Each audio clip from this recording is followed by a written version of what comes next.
नमस्कार दोस्तों, स्वागत है आपका टेक्नो डिफेंस अपडेट पे। तो दोस्तों मैं आज फिर दोबारा से आप सबके लिए Q&A वीडियो लेकर आ चुका हूं और इस वीडियो में हम जानेंगे PL-21 और साथ में भारत की अस्त्र मार्क 3 में से कौन सी मिसाइल ज़्यादा बेहतर है।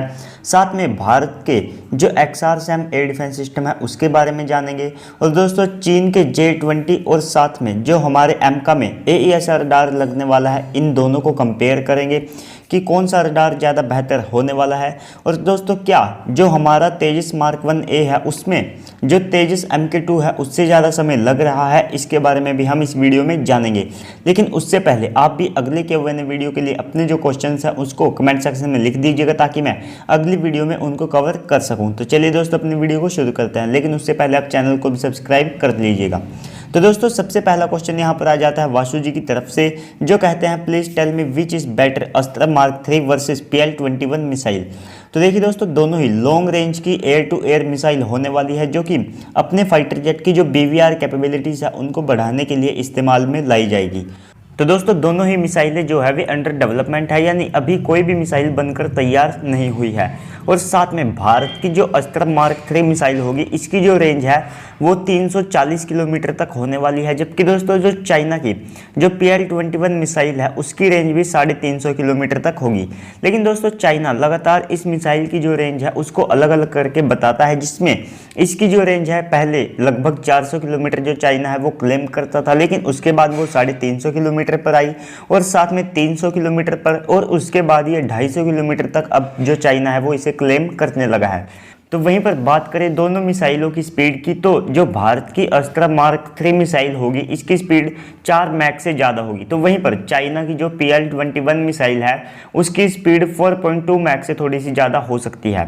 तो दोस्तों वहीं पर दोनों मिसाइलों की वॉरहेड कैपेबिलिटी की बात करें तो भारत की जो मिसाइल है ये लगभग 100 से 140 किलोग्राम तक का जो वॉरहेड है उसे कैरी करने में सक्षम होगी। तो वहीं पर चाइना की जो PL-21 मिसाइल है ये लगभग 120 किलोग्राम तक का जो वॉरहेड है उसे कैरी कर सकेगी।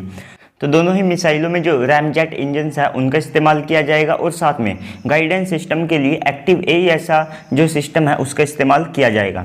तो दोस्तों जो चीन की PL-21 मिसाइल है इसे जो चीन के J-16 और साथ में J-21 एयरक्राफ्ट है उनके लिए डिज़ाइन किया गया है। लेकिन दोस्तों लगातार चीन इस मिसाइल की जो रेंज है और साथ में जो परफॉर्मेंस है उसको अलग अलग बताता रहता है, जिसमें खास तौर पर इसकी जो रेंज है उसे लेकर वो झोल करता रहता है, क्योंकि उसे पहले वो 400 किलोमीटर से अब 250 किलोमीटर तक जो है लेकर आ चुके हैं। तो वहीं पर हमारी जो अस्त्रा सीरीज की मार्क 3 मिसाइल होगी ये MBDA की जो मीटियोर मिसाइल है उससे भी कहीं ज़्यादा एडवांस होने वाली है, क्योंकि दोस्तों इसकी जो रेंज है वो मीटियोर की नॉर्मल रेंज से लगभग 2 गुना ज़्यादा होगी।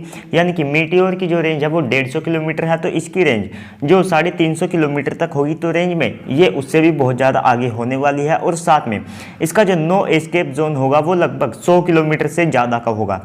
वहीं पर दोस्तों बात करें चाइना की PL-21 की, तो देखिए दोस्तों चाइना ने अभी इसका जो नो एस्केप जोन है उसके बारे में अभी कुछ डिटेल्स नहीं दी है, लेकिन फिर भी आप देखिएगा चाइना इसे 150 किलोमीटर से ज़्यादा का क्लेम करेगा, क्योंकि वे अपने हथियारों को हमेशा बढ़ा चढ़ाकर बताते हैं। तो वहीं पर 2022 में आपको इस मिसाइल के जो एयरक्राफ्ट से टेस्ट हैं वे भी देखने को मिलेंगे और साथ में भारत ने इसके जो ग्राउंड ट्रायल्स हैं वे भी शुरू कर दिए हैं। यानी कि दोस्तों SFDR यानी कि सॉलिड फ्यूल डायरेक्टेड रैमजेट जो इंजन है उसके भारत ने ट्रायल भी कर लिए हैं और इसके अभी कुछ और ट्रायल्स भी चलेंगे और साथ में 2022 में आपको ये एयरक्राफ्ट से लॉन्च होती हुई दिखाई देगी।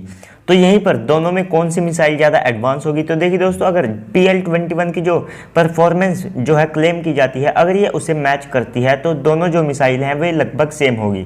लेकिन माना यह जाता है कि चीन अब भी पुरानी कन्वेंशनल टेक्नोलॉजी को बेस करके ही अपनी जो मिसाइल है उसे बना रहा है, जबकि हम रैमजेट टेक्नोलॉजी के ऊपर काम कर रहे हैं। हालांकि चीन भी रैमजेट टेक्नोलॉजी को जो है पाने के लिए बहुत ज़्यादा कोशिश कर रहा है, लेकिन जो हमारी मिसाइलें होती है उनकी जो एक्यूरेसी रहती है वो जो चाइनीज़ मिसाइलें होती है उनसे तो कहीं ज़्यादा अच्छी रहती है। तो दोस्तों अगला क्वेश्चन यहाँ पर संजय जी की तरफ से आता है, जो कि XRSAM एयर डिफेंस सिस्टम के बारे में पूछते हैं। तो देखिए दोस्तों ये एक mobile surface to air missile defence system होगा, यानी कि extended range surface to air missile defence system, जिसे DRDO डिज़ाइन कर रही है और साथ में इसकी जो रेंज है वो 350 किलोमीटर तक होने वाली है। और साथ में ये जो स्टेल्थ एयरक्राफ्ट है और बैलिस्टिक मिसाइलें हैं उनको मार गिराने के लिए खास तौर पर जो हमारी DRDO है उसकी तरफ से बनाया जा रहा है।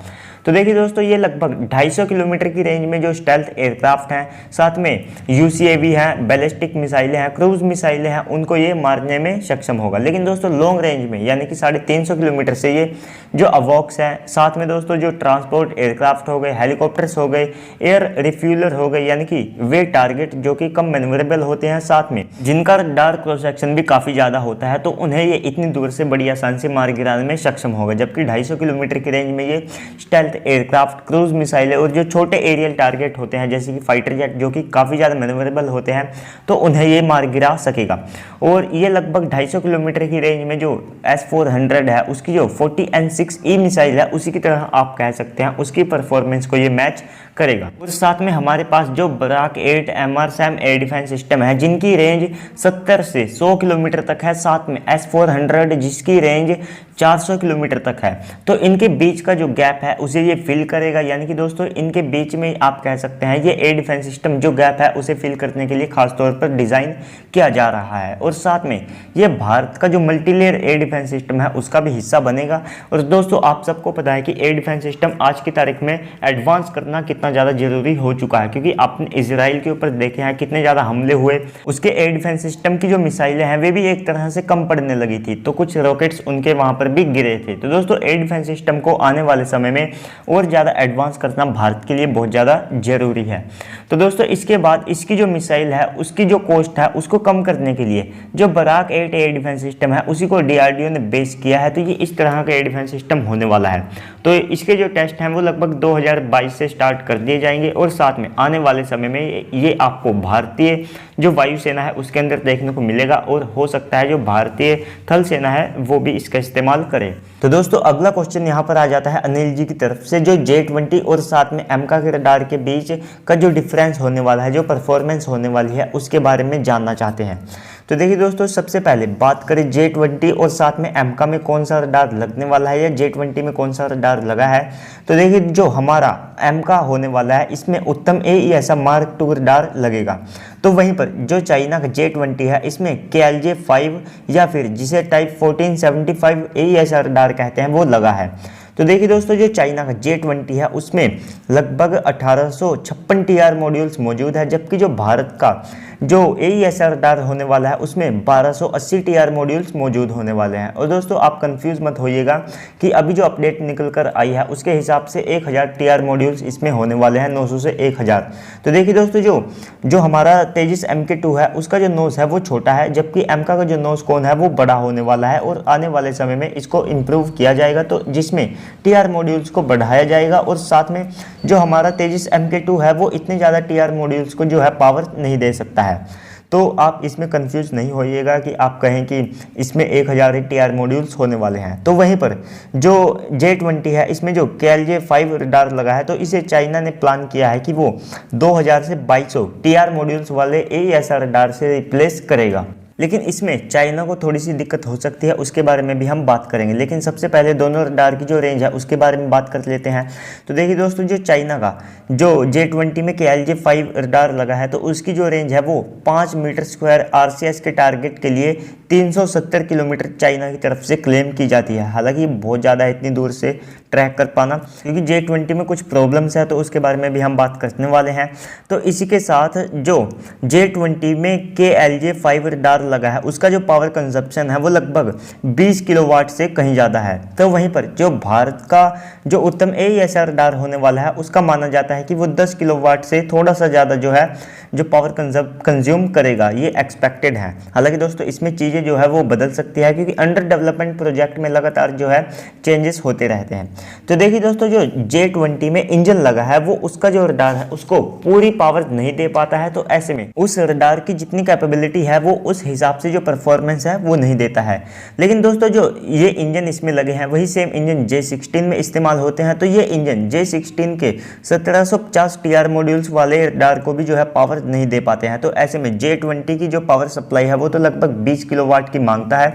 तो ऐसे में चाइना को ये जो इंजन है इनको चेंज करना पड़ेगा, तभी वे इस रडार का पूरा फायदा उठा पाएंगे। तो ऐसे में जो चाइना है वो तो और ज़्यादा TR मॉड्यूल्स को इसमें बढ़ाने वाला है। और अगर आप इसमें एयर कोल्ड सिस्टम को भी ऐड पैक कर देते हैं तो ये लगभग 1 से 2 किलोवाट की जो और ज़्यादा एक्स्ट्रा एनर्जी है उसे मांगेगा। तो जो चाइना का इंजन है उसमें खास तौर पर प्रॉब्लम्स है, जिसकी वजह से वे अपने रडार की जो कैपेबिलिटी है उसके हिसाब से उसकी जो परफॉर्मेंस है उसको मैच नहीं कर पाते हैं। तो दोस्तों जबकि वहीं पर हमारा जो उत्तम AESA Mark II रडार होने वाला है लगभग F-35 की परफॉर्मेंस का होगा, उसमें जो रडार लगा है, और हम भी इतनी ज़्यादा पावर को नहीं जनरेट कर सकते हैं। तो इसलिए हमने जो TR मॉड्यूल्स है वे कम रखे हैं, जो कि लगभग 1280 होने वाले हैं। यानी कि हम इतने ज़्यादा TR मॉड्यूल्स का करेंगे क्या जब हम उन्हें पावर ही नहीं दे सकते हैं। जब हमारे पास एक अच्छा और बेहतरीन इंजन आ जाएगा तो जो TR मॉड्यूल्स है उनको भी बढ़ाया जा सकता है और साथ में जो एयरक्राफ्ट का डिज़ाइन है उसमें भी कुछ चेंजेस किए जा सकते हैं।